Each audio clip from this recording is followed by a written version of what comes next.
என்ன வீடியோனா மானிட்டேஷன் ஆனதுக்கப்புறம் லைவ் எப்படி போகணுன்னு ஒரு அம்மா வந்து கேட்டாங்க டவுட்டு. அவங்களுக்கோசம் இந்த வீடியோ போடுறேன். எப்பவும் போல் நம்ம லைவுக்குள்ளே போய்ட்டு லைவ் ஓப்பன் பண்ணிவிட்டு நம்ம இங்கே என்ன டைப் பண்ணிக்கணுமோ டைப் பண்ணிக்கலாம். நான் எப்போவும் வணக்கம் சொல்லிட்டு டைப் பண்ணுவேன்.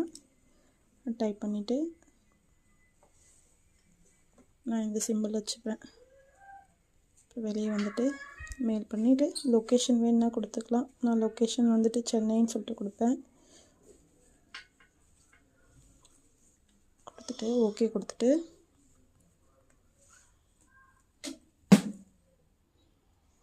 இந்த 2 ஆப்ஷன் தான் நம்ம ஆன் பண்ணணும். இந்த 2 ஆப்ஷன் தான்.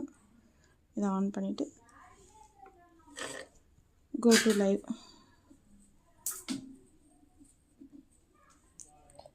அவ்வளோதான். கோ டு லைவ் கொடுத்துட்டா முடிஞ்சிருச்சு. இப்படி தான் அம்மா உங்களுக்கு புரிஞ்சிருக்கும்னு நினைக்கிறேன். மறுபடியும் டவுட்னா கமெண்ட்டில் கேளுங்க. எனக்கு தெரிஞ்சது நான் சொல்லிட்டேன். அவ்வளோதான்.